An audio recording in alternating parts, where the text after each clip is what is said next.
y en estos últimos domingos hemos estado hablando del tema del que vamos a seguir hablando siempre mientras estemos aquí, de Jesucristo. Él es el tema de todo lo que nosotros decimos y de todo lo que nosotros hacemos. Nos llamamos cristianos porque Cristo, Jesucristo, es el centro de nuestra vida. Y Jesucristo es el centro también de la historia de todo el mundo, de la historia de toda la humanidad. Estas fechas que celebramos, o esta fecha que estamos celebrando ahora, que conocemos como Navidad o como la época navideña, es una época en la que recordamos uno de los eventos importantísimos en la vida del Señor Jesucristo, que fue su nacimiento. Así como en Semana Santa vamos a estar haciendo énfasis en su sacrificio en la cruz del Calvario, y en otras épocas del año estamos haciendo énfasis en diferentes aspectos de la vida de Jesucristo, así en esta época hacemos un énfasis especial en su nacimiento.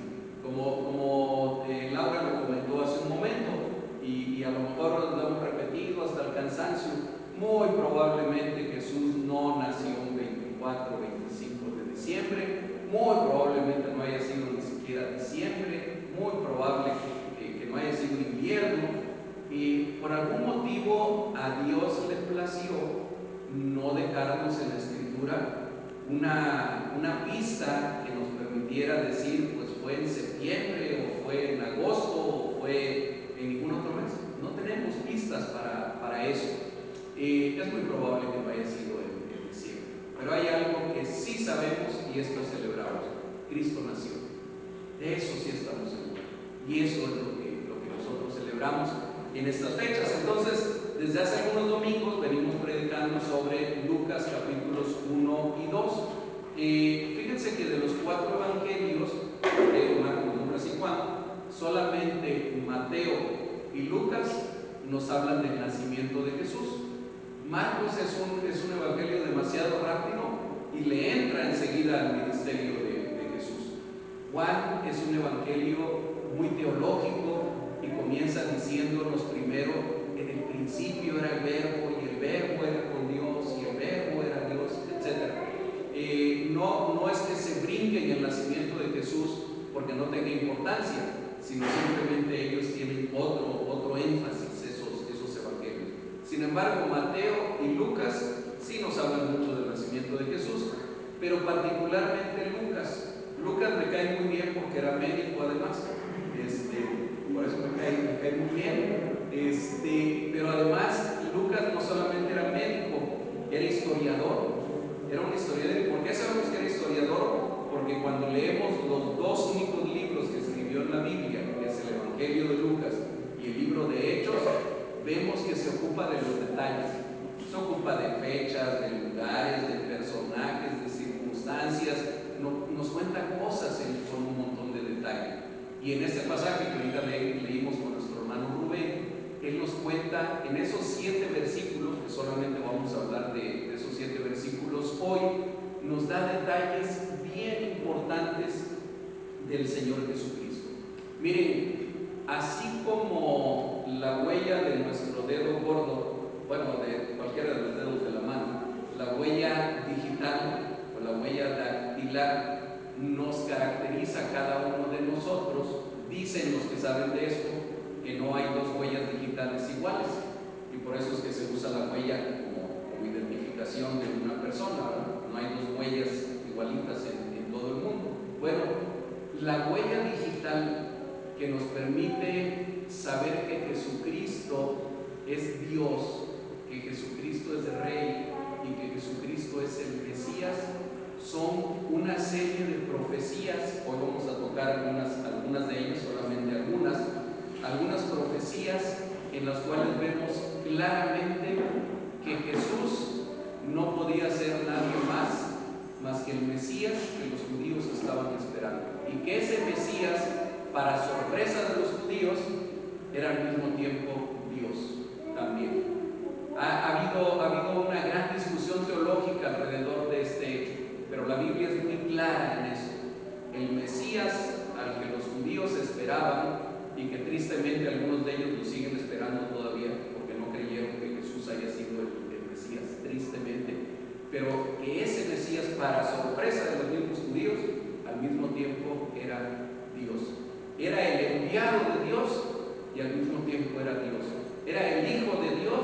y al mismo tiempo es Dios. De eso es de lo que nos habla Lucas en estos pasajes. Yo voy a dividir la reflexión de hoy en tres partes. Primera de los versículos 1 al 3, luego 4 y 5 y luego versículos 6 y 7. Así lo vamos a ir revisando.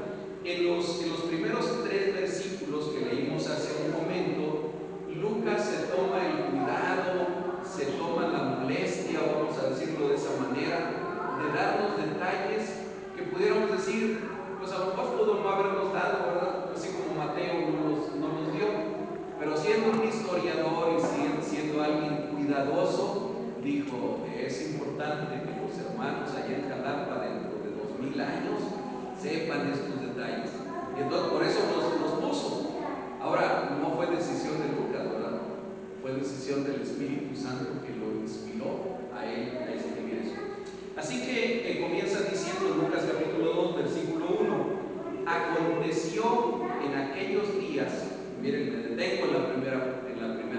Aconteció en aquellos días, ¿en qué días? Bueno, capítulo 1 nos había venido hablando del nacimiento de Juan el Bautista, de cómo un ángel le dijo a Zacarías que iba a nacer Juan, de cómo Elizabeth había quedado embarazada siendo estéril y siendo ya ancianita.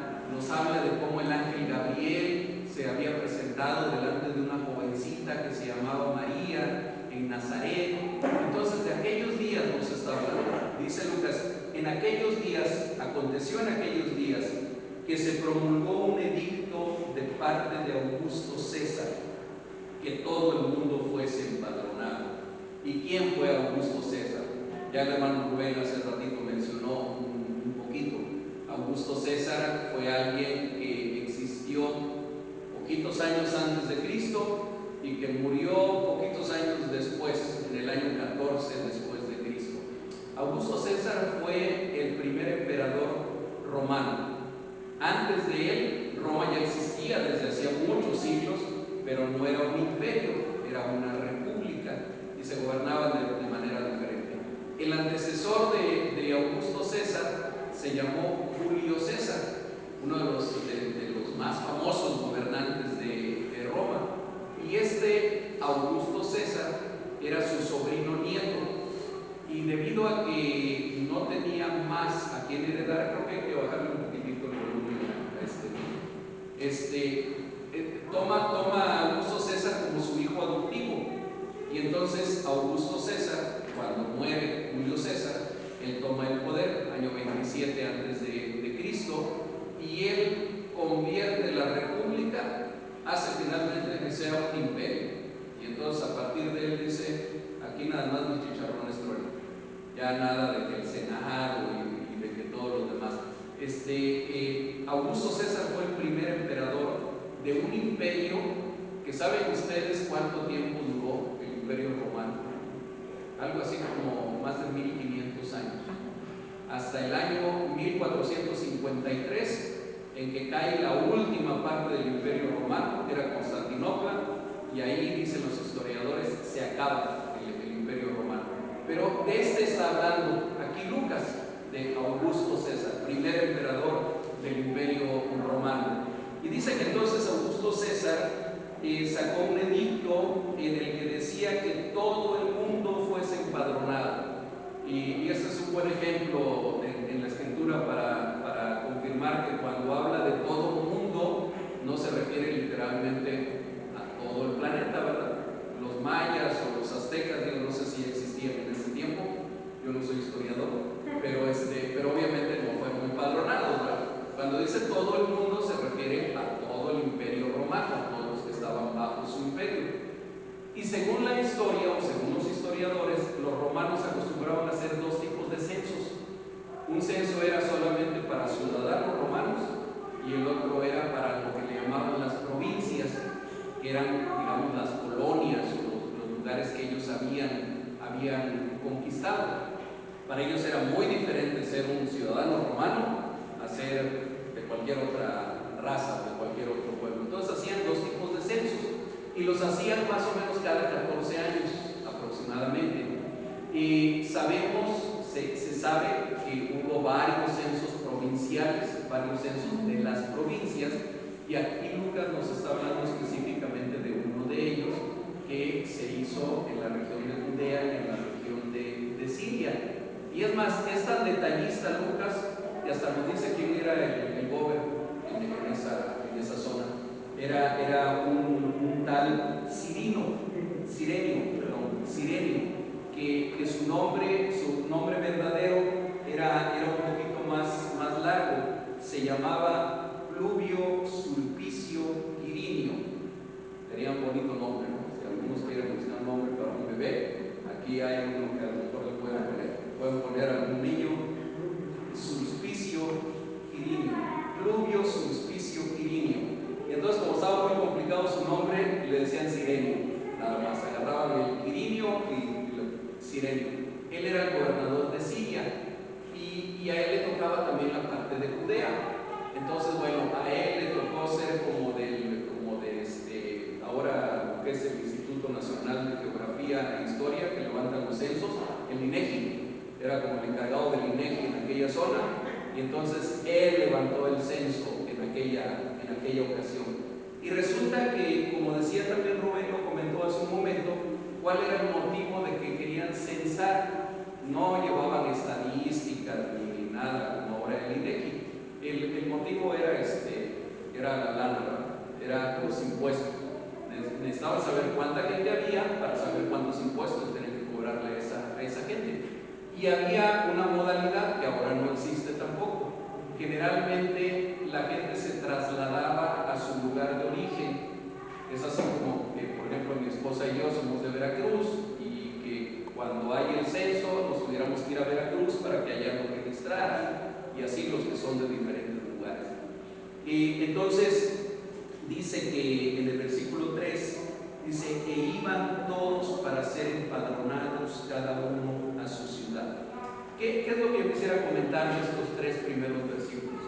Hermanos, la historia universal, la historia nacional y la historia personal de cada uno de nosotros está en las manos de Dios. Dios es el rey soberano de la historia. Las cosas en la historia no ocurren porque el hombre las determinó de determinada forma. Cristóbal Colón no descubrió América porque era muy inteligente o porque era muy sabio o por nada de eso. Eso estaba dentro del plan soberano de Dios, que un día 12 de octubre de 1492 Cristóbal Colón, cuando ya casi lo iban a linchar porque creían los marineros que ya estaba perdido, descubrió América. Dios estaba controlando todos esos eventos. Dios controlaba a Augusto César, Dios controlaba a Cirenio.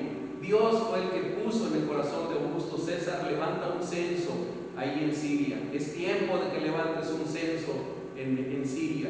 Por eso, cuando nosotros estamos viendo la historia que se está desarrollando el día de hoy, nosotros estamos en medio de una historia que se está desarrollando, no debemos de perder de vista quién tiene el control de la historia. A algunos no les gusta el presidente actual que tenemos, a otros les gusta mucho y lo aman. Bueno, ya sea que lo amen o que no lo amen, este señor, que es hoy presidente de la República, no está ahí porque ganó las votaciones y nada. Está ahí porque Dios ahí lo puso, porque Dios tiene un propósito con él. Lo mismo el gobernador, el presidente municipal, los diputados, los senadores. Dice la palabra: no hay autoridad más que la que viene de parte de Dios, y Dios es el que establece las cosas. Y lo que ocurre en la vida personal de cada uno de nosotros, a veces cosas trágicas, a veces cosas buenas, pero todo lo que ocurre en nuestra vida está bajo el control de Dios. Esos tres primeros versículos nos dan esa enseñanza. El Señor Dios, el creador del universo, estaba al control de los emperadores de Roma, estaba al control de los gobernadores que aquel emperador había puesto, y de todas las circunstancias, ordenando todo para que las cosas ocurrieran como Él lo había determinado ya. Dice el versículo 4, voy a la segunda parte. Dice: y José subió de Galilea, de la ciudad de Nazaret a Judea, a la ciudad de David, que se llama Belén, por cuanto era de la casa y familia de David, para ser empadronado con María su mujer, desposada con él, la cual estaba encinta. Si nosotros hacemos una lectura así de corridito de estos versículos, dice, bueno, no me enseña mucho, no dice mucho. Y saben que hay una importancia tremenda en esto que están diciendo estos versículos, hay una profundidad enorme en esto que está diciendo estos versículos. El Señor Jesucristo es el centro de la historia, pero el Señor Jesucristo es el centro también de las profecías y es el centro también de todos los pactos que Dios ha hecho con el ser humano. Creo que fue el domingo pasado o hace 2 domingos que hablábamos algo de los pactos, de que Dios es un Dios de pactos. Bueno, uno de los pactos que son conocidos en la Escritura se conoce como pacto davídico de David, de un pacto que Dios hizo con David. Y saben que en ese pacto ya Dios estaba hablando, ya Dios estaba estableciendo cosas que tenían que ver con Jesucristo, que tenían que ver con Él. Dice, bueno, el verso 4 que ya lo leímos, comienza mencionando a José. ¿Saben que la Escritura, hoy en la mañana lo preguntábamos, es la palabra de Dios y no hay ninguna palabra que sea de más? No hay ni un yo, ni un tú, ni un él, ni ninguna palabra chiquita que sea ahí nada más, porque si todas tienen un motivo y todas tienen una razón de ser. Y nos comienza aquí hablando de José, otro personaje que me cae bien, porque yo también me llamo José. José en hebreo es Yahvé Le Yosif, es el nombre de donde viene la palabra José, Yahvé Le Yosif. Está muy acortado el José, pero el significado que tiene el nombre de José, yo no sé si aparte de mí hay algún otro José aquí, porque José lo combinan con un montón de nombres, José Juan, José Pedro, José Pablo, pero bueno, la palabra José quiere decir Yahvé o Jehová añade. Ese es el significado de la palabra José. Y vaya que Dios estaba por añadir algo a la historia de la humanidad, usando también la vida de este hombre de nombre José. Jehová añade, Jehová da más de lo que ya tenemos. Recuerden que también José fue uno de los hijos de Jacob, una de las 12 tribus de Israel, era la tribu de José, personaje importante también en la historia del Antiguo Testamento. Pero ese es el significado de José. Este José, del que nos habla aquí Lucas, ya nos había sido presentado antes, en Lucas 1:27, dice: una joven virgen desposada con un varón llamado José, y nos dice allá en Lucas 1:27 también, de la casa de David. Aquí también nos dice que este José subió a la ciudad de Belén, porque era la ciudad de David, por cuanto era de la casa y familia de David. Vea cómo nos remarca esto. Este José era de la casa y era de la familia de David. Don José vivía en una ciudad que se llamaba Nazaret, en un pueblo llamado Nazaret, que estaba en otra provincia que se llamaba Galilea.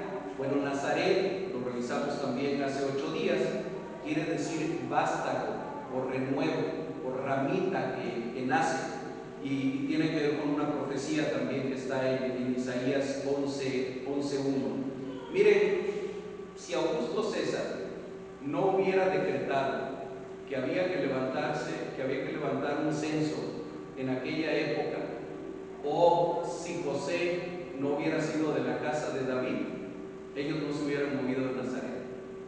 No tenían para qué haberse movido de ahí. Dios fue el que dispuso las cosas para que hubiera un censo en esa época, un hombre que era de la casa de David y que iba a tener que trasladarse hasta Belén. Yo no sé si alguien sabe más o menos qué distancia hay de Nazaret a Belén, que por cierto bueno, en hebreizado, pero es el mismo nombre. Bueno, hay 150 kilómetros de Nazaret a Belén.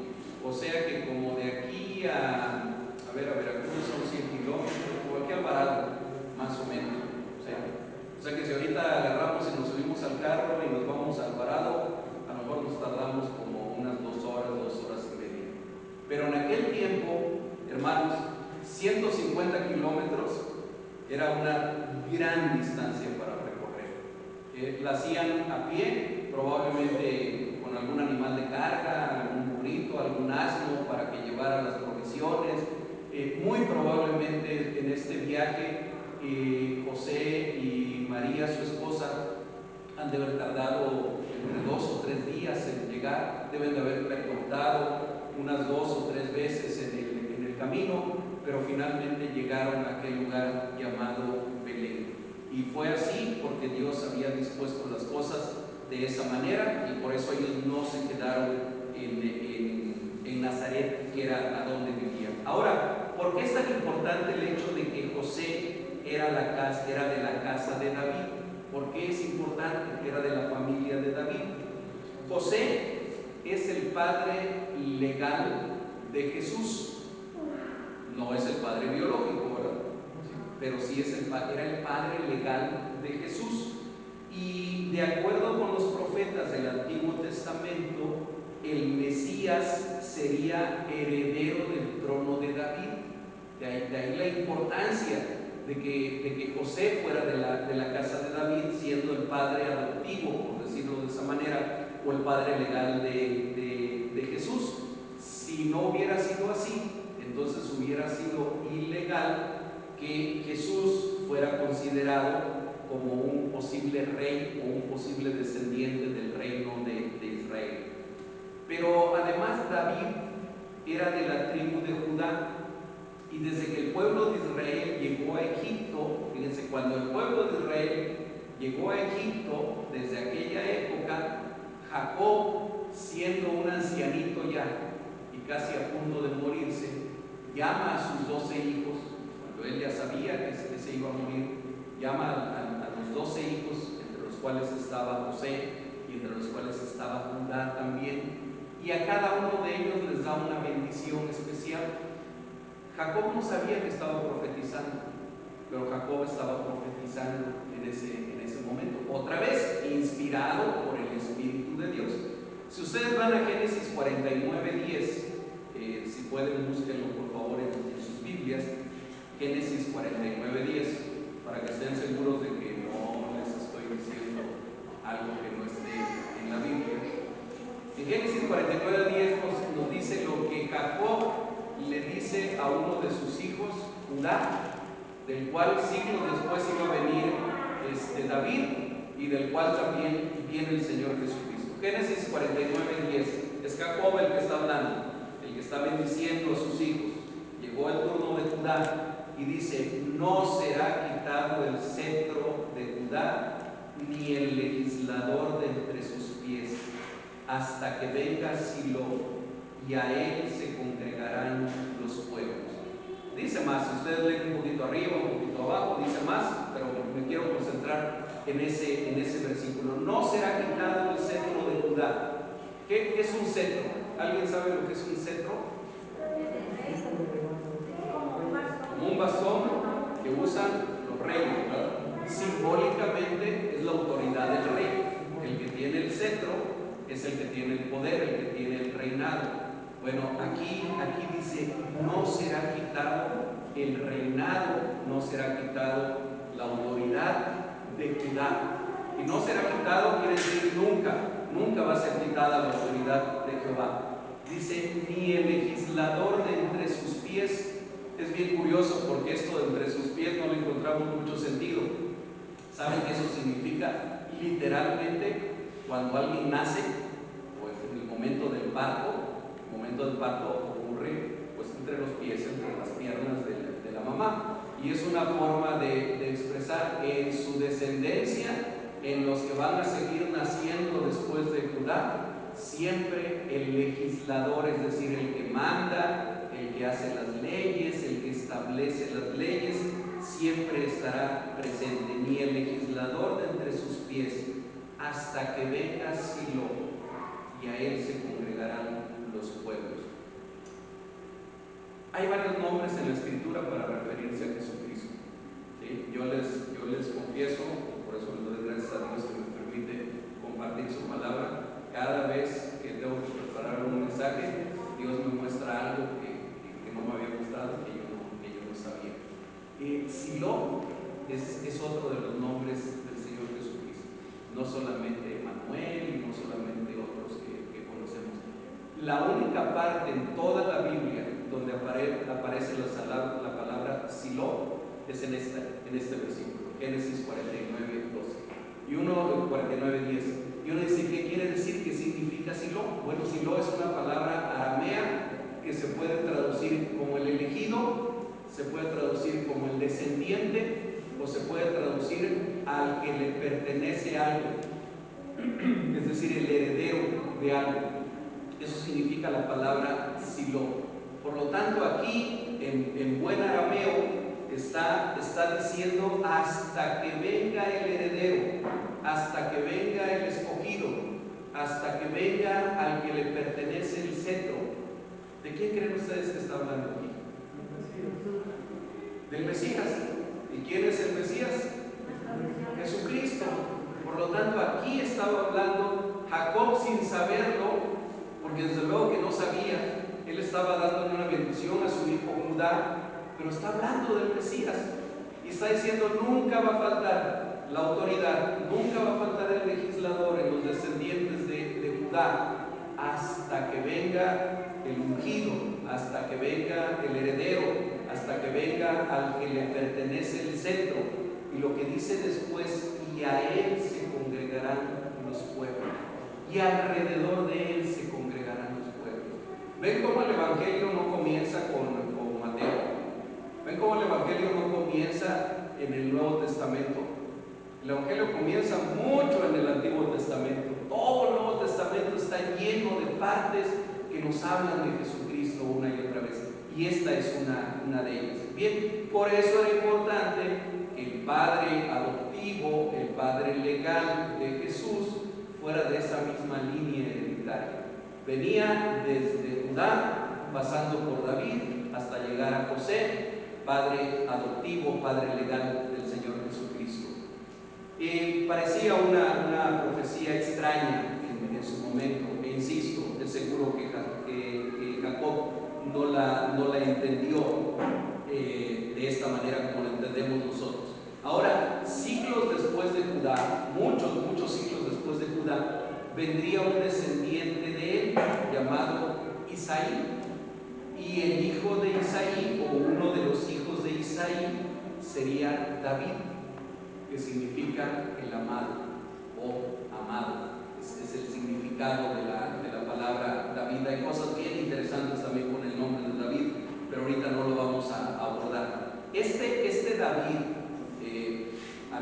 antecesor del Señor Jesucristo por la rama de José, por la parte de José, es aquel de quien el Señor diría, dijo así una vez el Señor, hablando de David, dijo: Jehová se ha buscado un hombre conforme a su corazón. David era un hombre conforme al corazón de Dios, 1 Samuel 13:14, y con el cual posteriormente establecería un pacto conocido como pacto davídico. Busquen en sus Biblias, por favor, ahí me interesa que lo busquen en 2 Samuel capítulo 7. 2 Samuel 7. Es de los libros históricos: 1 Samuel, 2 Samuel, Crónicas, Reyes. ¿Ya lo tienen? 2 Samuel capítulo 7. Espero que lo localicen los que están buscando. Okay. Si alguien pudiera compartir una Biblia con Eusebia, ¿alguien puede compartir una Biblia, por favor? Hay muchas Biblias allá a la entrada.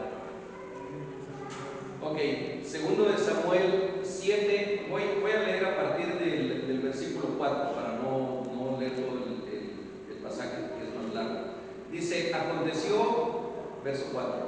aconteció aquella noche que vino palabra de Jehová a Natán, diciendo: Ve y di a mi siervo David, así ha dicho Jehová, tú me has de edificar casa en que yo more.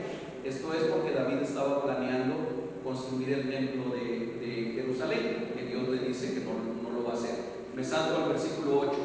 Dice: ahora pues dirás así a mi siervo David, así ha dicho Jehová de los ejércitos, yo te tomé del redil de detrás de las ovejas para que fueses príncipe sobre mi pueblo, sobre Israel. Por favor, brínquense al versículo 11. Asimismo Jehová te hace saber que Él te hará casa, y cuando tus días sean cumplidos y duermas con tus padres, yo levantaré después de ti a uno de tu linaje, el cual procederá de tus entrañas, y afirmaré su reino. Él edificará casa a mi nombre, y yo afirmaré para siempre el trono de su reino. Déjeme repetir esta parte.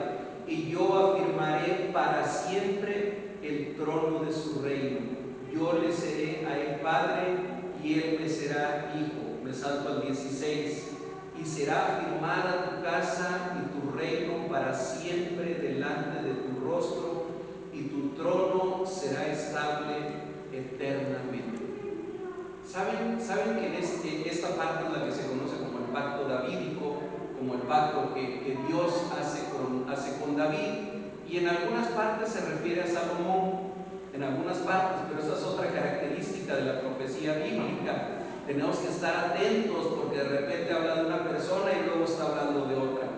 Pero encontramos claramente algunas partes a donde identificamos al Señor Jesucristo. En la segunda parte del versículo 13, y yo afirmaré para siempre el trono de su reino. A ver, el trono de Salomón, hijo de David, no fue un trono que permaneció para siempre. Es más, duró bien poquito, bien poquito. Poco tiempo después de que Salomón murió, el reino fue dividido, y se dividió en Israel del norte y Judá en el sur. Y después vinieron los asirios y arrasaron con Israel, y un poquito de tiempo después vinieron los de Babilonia y arrasaron con Judá, y el reino se terminó, se acabó. Por lo tanto, el reino del hijo físico, biológico de David, Salomón, no duró mucho tiempo. Pero aquí el Señor está diciendo que afirmaré para siempre el trono de su reino. Y en el verso 16, y será afirmada tu casa en tu reino. ¿Para cuánto tiempo? Para siempre, delante de tu rostro. Y tu trono será estable. ¿Cuánto tiempo? Eternamente. ¿De qué reino estaba hablando aquí Dios? Y Samuel, que fue el que escribió este libro, seguramente que no lo sabía. Estaba hablando del reino eterno de Jesucristo, del reino que el Señor Jesucristo vino a inaugurar cuando nació y cuando estuvo entre nosotros. Se dan cuenta que siglos antes y en diferentes partes del Antiguo Testamento se nos está hablando de esto. Eso lo dijo Natán, el profeta. Pero no solo Natán, también Jeremías habla de esto cuando dice en Jeremías 23, 5 al 6. Si quieren anótenlo, luego lo buscan, o si quieren leerlo, como ustedes quieran. Voy a leerlo. Jeremías 23, 5 al 6 dice: He aquí que vienen días, dice Jehová, en que levantaré a David renuevo. ¿Se acuerdan del nombre del significado de Nazaret? Levantaré a David renuevo justo, y reinará como rey, el cual será dichoso y hará juicio y justicia en la tierra. En sus días será salvo Judá, e Israel habitará confiado, y este será su nombre con el cual le llamarán Jehová, justicia nuestra. Aleluya, gloria a Dios. Miren, si a alguien de repente se le ocurre decir que Jesús no es Dios, si a alguien de repente se le ocurre decir que el Mesías Salvador al cual adoramos y creemos no es Dios, vean lo que dice Jeremías. Jeremías está hablando de un descendiente de David. Dice: llegará un día cuando yo levantaré a David renuevo justo, y reinará como rey, el cual será dichoso y hará justicia en la tierra. En sus días será salvo Judá, e Israel habitará confiado. Y Jehová, justicia nuestra. Por eso nosotros podemos decir con toda libertad que nuestro Señor Jesucristo, como Juan lo dice al principio, es Dios encarnado, es Dios hecho carne, es Emmanuel, Dios en medio de nosotros. Pero no solamente Jeremías, vamos con Isaías, otro profeta. Isaías capítulo 11, versículos 1 y 2. Saldrá una vara del tronco de Isaí. Otra vez vamos con el tronco de Isaí. Saldrá una vara del tronco de Isaí y un vástago retoñará de sus raíces. Versículo 2. Y reposará sobre él el espíritu de Jehová, espíritu de sabiduría y de inteligencia, espíritu de consejo y de poder, espíritu de conocimiento y de temor de Jehová. ¿Sobre quién reposó el espíritu de Jehová? Sobre Jesucristo. ¿Quién fue ungido de una manera especial con el Espíritu Santo cuando fue bautizado? Y después lo vemos en el monte de la transfiguración también, el Señor Jesucristo. Pero no solamente los profetas tan conocidos como Isaías y Jeremías. Probablemente no hemos oído hablar mucho de Etán Ezraíta. Etán Ezraíta, o sea, un hombre que se llamaba Etán, y que por el lugar de donde venía era Ezraíta, fue el que escribió el Salmo 89. Y otra vez escribió cosas que a lo mejor no entendía, porque en los versos 34 y 37 dice, miren, otra vez vamos con el pacto con David, dice: no olvidaré mi pacto. Obviamente aquí es el Señor el que está hablando.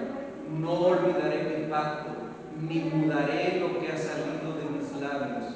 Una vez he jurado por mi santidad y no mentiré a David. Su descendencia será para siempre, y su trono como el sol delante de mí, como la luna será firme para siempre, y como un testigo fiel en el cielo. Hermanos, nosotros espiritualmente hablando, los que estamos aquí, somos descendientes de David. ¿A través de quién? A través de Jesucristo. Nosotros hemos sido adoptados por Dios como hijos suyos por medio de Jesucristo. Y en ese sentido somos descendientes, espiritualmente hablando, del mismo rey David. Podemos ver ahora por qué era tan importante asentar en la Escritura que este José, el padre legal de Jesús, era de la casa de David. Ahora podemos ver por qué Lucas se preocupa tanto por decir: y José era de la casa de David, tuvo que subir a Belén porque esa era la ciudad de David. Jesús es el Silo del que habla Génesis 49:10, el descendiente, el elegido, al que pertenece el cetro. Y en el verso 5 de aquí de Lucas que estamos reflexionando, nos menciona que José no iba solo a empadronarse, con él iba su joven mujer María, a la cual el ángel Gabriel le había dicho en Lucas 1:35: el Espíritu Santo vendrá sobre ti y el poder del Altísimo te cubrirá con su sombra, por lo cual también el santo ser que nacerá será llamado Hijo de Dios. Bien, no tenemos mucho de la ascendencia o descendencia de María, no sabemos mucho de ella, de su familia, pero desde el momento en que ella está desposada con José, desde ese momento pasa a ser de la familia de José, por lo tanto pasa a ser de la familia real también, pongámoslo de esa manera, porque eran de la casa de David, de la casa del rey David. Por eso no es ocioso, que Lucas también nos dice aquí, que por cierto no iba solito José, iba con su esposa, dice, para ser empadronado con María su mujer, desposada con él, la cual estaba encinta, la cual estaba embarazada, estaba esperando un bebé. Sabemos, por lo que va a venir después, que María estaba en sus últimos días del embarazo. Aquí hay muchas mamás que han estado embarazadas y saben cómo se sienten los últimos días del embarazo, ¿verdad? Yo veo a veces a las embarazadas ya en sus últimas semanas casi ni caminar, nada más caminan, se agarran la espalda, caminan con los pies un poquito abiertos, porque bueno, el embarazo, sobre todo sus últimas semanas, no es algo sencillo. Bueno, esta jovencita embarazada, seguramente ya en su 9º mes de embarazo, tiene que aventarse un viaje de 150 kilómetros desde Nazaret hasta Belén. A lo mejor María iría pensando, déjenme elucubrar únicamente esto, no es nada que está en la Biblia, pero a lo mejor iría pensando cómo se le ocurrió a Augusto César mandar un empadronamiento, un censo, y cómo se le ocurre a José que yo, en las condiciones en las que estoy, me tenga que aventar un viaje de 150 kilómetros, ¿no? A lo mejor pudo ir pensando esto aquella jovencita María. Sin embargo, cada uno de ellos, José, María, César Augusto, Sirenio, cada uno de ellos estaban cumpliendo el propósito perfecto de Dios. Dios estaba haciendo que la profecía que él había establecido, para que no nos cupiera ninguna duda de quién iba a nacer del vientre de María, que era el Mesías, que era el Hijo de Dios, que todo se diera de esa manera. Y los versículos 6 y 7 son la última parte de esta reflexión. El verso 6 comienza diciendo: y aconteció que estando ellos allí. ¿Dónde es ese allí? Aconteció que estando ellos allí. ¿A dónde? En Belén. Y ahora, ¿por qué era importante que estuvieran en Belén? Ya habíamos dicho que era la casa de David y todo lo demás, pero estaban allí también para que se cumpliese otra profecía, la pronunciada por el profeta Miqueas alrededor de 750 años antes de Cristo. Y si ustedes van a Miqueas 5:2, si quieren luego lo buscan también en su casa, pero en Miqueas 5:2 dice el profeta: pero tú, Belén Efrata, pequeña para estar entre las familias de Judá, de ti me saldrá el que será Señor en Israel, y sus salidas son desde el principio, desde los días de la eternidad. Y ese es otro versículo para decir aleluya. Es otro versículo para exaltar a Dios. Miren, Miqueas vivió 750 años antes. Fue contemporáneo de Isaías. Vivieron en la misma época, más o menos, profetizó en la misma época. 750 años antes. Otra vez, el Espíritu Santo inspira a Miqueas para escribir algo que yo casi estoy seguro que Miqueas no entendió en ese momento. Y entonces él escribe lo que el Espíritu le dice: pero tú, Belén Efrata, ahorita les explico esto de Efrata, pequeña para estar entre las familias de Judá, de ti me saldrá el que será Señor en Israel, y sus salidas son desde el principio, desde los días de la eternidad. Escuchaba yo hace poquito una reflexión sobre este versículo del pastor Sugel Michelén. Y él hacía el comentario y decía: miren, aún las palabras pequeñitas, algo que mencioné hace un momento, como tienen un sentido en la escritura, tienen un porqué en la escritura. Ahorita me regreso a lo de Belén Efrata, pero está diciendo aquí la profecía: tú, Belén Efrata, entre las familias de Judá, de ti me saldrá el que será Señor de Israel. Por favor, yo quisiera que pusieran su atención en esto. Es Dios el que está hablando y dice: de ti, Belén, me saldrá. Lo más lógico en este lenguaje sería: de ti saldrá, ¿verdad? De ti saldrá el que será rey de Israel. Pero dice el Señor, dice: de ti me saldrá. ¿Por qué? Porque ese de quien está hablando que van a ser en Belén es uno que viene directamente de Dios, es uno que es parte de Dios, es uno que sale de Dios. ¿Sí? ¿Sí se entiende eso? Y vean lo que dice después en este mismo versículo. Dice: y sus salidas, que se podría entender como su origen, como de dónde viene, de dónde procede, sus salidas son, ¿desde cuándo? Desde el principio. desde los días de la eternidad. Es decir, ¿desde cuándo existe Jesucristo? Desde la eternidad, desde el principio.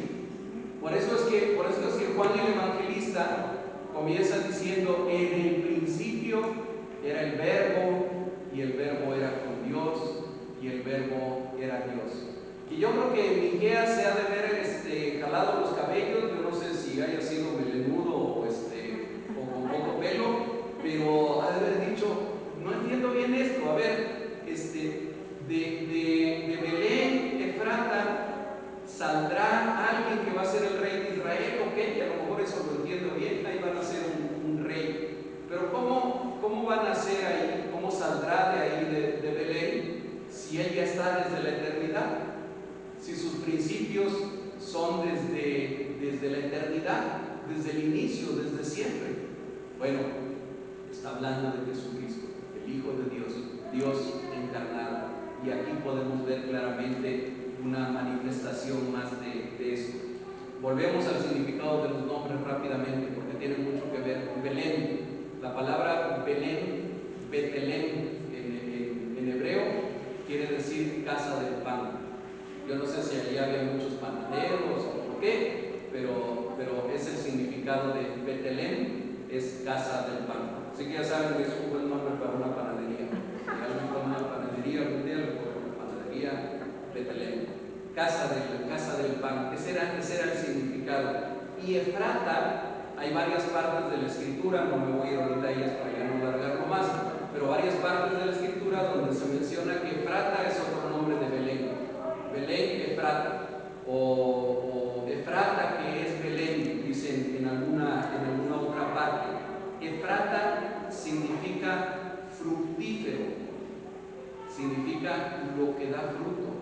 Y casualmente, el Señor Jesucristo, en algún momento de su ministerio, se identifica como el pan que descendió del cielo. Dice: no fue Moisés el que les dio el maná que descendió del cielo, el pan que descendió del cielo soy yo. Este es el pan que descendió del cielo. Y Jesús habla tanto también de dar frutos, y él se compara con una vid y dice: yo soy la vid, ustedes son los pámpanos, manténganse unidos a mí, porque separados de mí nada pueden hacer. Así que tampoco es casualidad los nombres que tienen estos lugares donde nació el Señor Jesucristo. Jesús es el Kyrios, es el Señor del Antiguo Testamento. Dice el verso 6, y ya estoy terminando, hermanos: y dio a luz a su hijo primogénito, y lo envolvió en pañales, y lo acostó en un pesebre, porque no había lugar para ellos en el mesón. El que una mujer diera a luz no tenía nada de extraordinario, ni nada de particular, a no ser que aquella mujer que estaba dando a luz fuera una virgen. Las vírgenes no dan a luz, ¿verdad? Entendemos el sentido de virgen. Virgen es una mujer que no ha conocido varón, es decir, que nunca ha tenido relaciones sexuales. Aunque la palabra en hebreo también significa mujer joven, pero se refiere siempre a mujer soltera, a mujer que no ha tenido relaciones. Entonces, no es nada extraordinario que una mujer dé a luz, pero que esa mujer sea virgen, nunca haya tenido relaciones, eso humanamente hablando es imposible. No se puede hacer, ¿verdad? Ahora en la época moderna existe la inseminación artificial, pero aún así hay una semilla, ¿verdad? Hay un semen que es introducido, que es puesto en la matriz de la mujer, si no, no hay forma de que haya reproducción. Sin embargo, lo extraordinario de lo que aquí nos está hablando es de que aquella virgen que había anunciado Isaías también, es decir, aquella mujer que todavía no conocía a su marido, iba a dar a luz. Y la otra cosa que es extraordinaria también es que aquel bebé fuera a nacer en un lugar tan poco común como el lugar en el que nació.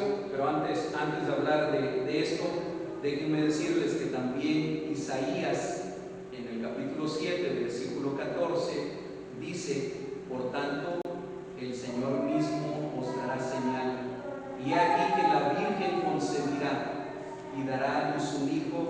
y llamará su nombre Emmanuel. ¿Alguien se acuerda qué quiere decir la palabra Emmanuel? Dios con nosotros. Emmanuel.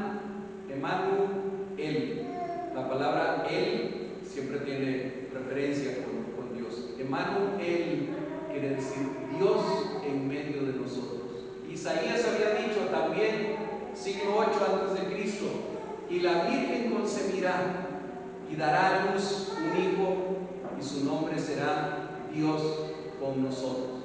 La primera parte de esta profecía ya se había cumplido. La Virgen ya había concebido y ahora se cumplía la segunda parte, y dará a luz un hijo. Y la tercera parte de esta profecía la verían cumplido a lo largo de toda la vida terrenal de Jesús, y llamará su nombre Emmanuel, Dios en medio de nosotros, Dios caminando en medio de nosotros. Aquel niño era Dios, el Verbo encarnado, habitando entre su pueblo, y desde su mismo nacimiento fue rechazado por los suyos, tal y como lo dice también en Juan 1:11, a lo suyo vino y los suyos no le recibieron. Hermanos, no es nada casual y nada sin importancia que Jesús haya nacido en Belén y que haya nacido en un pesebre, que haya nacido en un establo, en el lugar donde guardaban a los animales. Yo creo que si cualquiera de nosotros hubiéramos sido un ángel y hubiera podido platicar con Dios cuando Dios estaba planeando el nacimiento de Jesús y estuviera hablando del lugar donde tenía que nacer un día su hijo, hubiéramos pensado en una gran ciudad, ¿verdad? No sé, yo hubiera opinado que nazca en Roma, era el centro casi del mundo en ese tiempo, o que nazca, no sé, en Atenas, a lo mejor, cuna de toda la cultura, en Atenas, un buen lugar para que naciera. Sí, pero es que tiene que ser judío, porque es de la tribu de Judá. Ok, entonces Jerusalén era una gran ciudad también, pero vean cómo Dios escoge un lugar desconocido. Dicen que hasta la fecha Belén sigue siendo un lugar sin mucha importancia, es una ciudad muy pequeña, sin muchos habitantes hasta la fecha, pero Dios no solamente establece ese lugar para que nazca su hijo, sino que además hace que no haya lugar en el mesón, en la casa de huéspedes, en el hotelito que había en aquel lugar, y que el único lugar que encuentran para ellos es donde están las vacas, los chivos, los borregos, las gallinas, qué sé yo, donde están los animales. Y que su cuna, en lugar de que fuera una cuna más bonita, así como Moisés, esos tan bonitos que a veces le adornan a los bebés, su cuna fuera el cajón de madera a donde había paja, donde comían los animales. ¿Y saben por qué podemos entender que Dios determinó todo eso? Porque, hermanos, una y otra vez Dios nos recuerda que Él no se fija en lo grandioso del ser humano, que para Él lo importante no es lo deslumbrantes que nosotros seamos o lo deslumbrantes que nos creamos. Miren, el ser humano, a partir de su caída en el huerto del Edén, lucha contra el orgullo, lucha contra la soberbia, lucha contra la vanidad. Cada uno de los que estamos aquí reunidos hoy luchamos contra eso, contra la avaricia, contra el querer tener poder. Eso es lo que hay en el corazón del ser humano a partir de la caída. Y una y otra vez Dios nos demuestra, Dios nos habla, Dios nos dice: yo no me fijo en nada de eso. Yo busco lo vil, yo busco lo menospreciable, yo busco lo que los demás desprecian, para hacerles entender que la única gloria, la única grandeza que existe es la mía, dice el Señor. Así que el mismo Dios, Dios encarnado, escogió nacer en una miserable aldea. No lo digo con desprecio ni con falta de respeto, lo digo porque era un lugar sin importancia, no rico para nada, una aldeíta por ahí perdida, y escogió además encarnarse y nacer en medio de los animalitos, en un pesebre, en un establo, y que su primera cuna fuera el lugar donde ponían el alimento para los animales.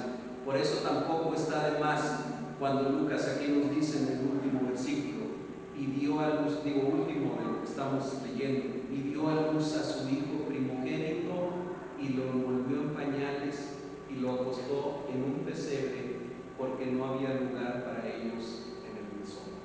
Desde el mismo nacimiento del Señor Jesucristo, Él fue hecho a un lado por los suyos. Ni siquiera hubo un lugar digno para que Él naciera, pero Dios lo había dispuesto así, de esa manera, para enseñarnos a nosotros, para mostrarnos lo que es importante para Él.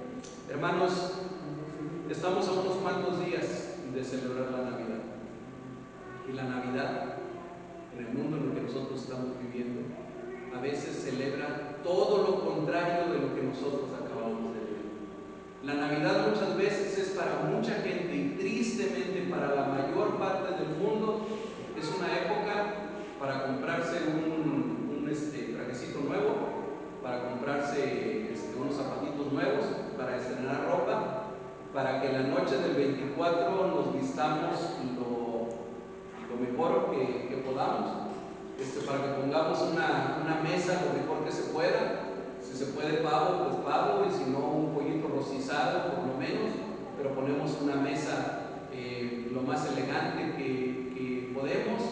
Es una época en la que algunas personas se preocupan por ver qué compran para regalarle a otras personas o qué nos van a regalar a nosotros. Y miren, no estoy en contra de nada de eso. Yo no digo que no nos regalemos. Yo lo que quisiera nada más es que nos ubicáramos en el verdadero significado de lo que estamos celebrando, lo que estamos recordando, lo que vamos a recordar la noche del 24, quienes lo vayamos a hacer, es la encarnación de Dios. Es que el Verbo se hizo carne y habitó entre nosotros, que aquel hijo de David, descendiente de David, quiso dejar, como lo cantamos hace un momento, quiso dejar su trono, su corona, su gloria, con un solo propósito. El propósito por el que Jesús nació en Belén, el propósito por el que ocurrió todo esto, fue uno solo: que algún día tú y yo lo conociéramos como Señor y como Salvador, que algún día nosotros pudiéramos entender que Él pagó por nuestros pecados en la cruz del Calvario, y que solamente en Él podemos tener esperanza de vida nueva y de vida perdurable, que solamente en Jesucristo hay esperanza, que solamente en Jesucristo podemos tener paz, que solamente en Jesucristo podemos tener restauración. Todo Dios lo acomodó para que esto ocurriera de esta manera, para que tú y yo un día pudiéramos venir a los pies de Jesucristo. Si la Navidad no significa eso, amados hermanos y amigos, si la Navidad no significa eso para nosotros, entonces estamos totalmente perdidos del significado de la Navidad. Si la Navidad solamente significa para nosotros un vino adornado, o regalos, o estrenar ropa, o lucecitas de colores, y vuelvo a repetir, no estoy en contra de nada de eso, finalmente son adornos, pero esa no es la Navidad, esa no es la esencia, el sentido de la Navidad. El sentido de la Navidad es lo que acabamos de leer ahorita en la palabra, que Dios se hizo hombre y habitó entre nosotros, para que nosotros pudiéramos pagar una deuda que no teníamos forma de pagar. Si ese niño no hubiera nacido en Belén, si ese hijo no nos hubiera sido dado, nosotros seguiríamos muertos en nuestros delitos y en nuestros pecados. Yo oro, y Dios quiera, que esta Navidad de este 2021 tenga un sentido completamente diferente para nosotros, que busquemos encontrar verdaderamente a Jesucristo, al Hijo de Dios, y de conocerlo como nuestro Señor y como nuestro Salvador. Oremos, hermanos. Padre amado, gracias por tu palabra, Señor. Gracias porque tu palabra es viva y es eficaz. Gracias porque tu palabra tiene poder en sí misma, un poder para sanar, un poder para restaurar y un poder para dar vida y vida eterna. Gracias, Señor Jesús, porque como tú nos enseñaste, tú eres el pan que descendió del cielo, y quizá por eso naciste en un lugar que significaba casa del pan. Gracias, Señor, porque tú eres Dios encarnado, Dios en medio de nosotros. Señor, permite que en esta tarde, si hay alguien aquí que aún no te conoce como su Señor, como su Salvador personal, que este día, Señor, este día en que abra su corazón a ti, en que te invite a ser parte de su vida, a ser parte de todos sus días. Señor, permite que esta Navidad, que esta época que estamos viviendo, tenga un significado diferente para cada uno de nosotros. Que todos podamos encontrar la verdadera esencia de esto que celebramos, que eres tú, que eres el Mesías, que eres nuestro Salvador, que eres nuestra única esperanza y que eres en quien tenemos vida eterna. Gracias, Señor. Gracias por hablarnos en esta tarde. Te lo pedimos todo, te lo decimos en el nombre de Jesús.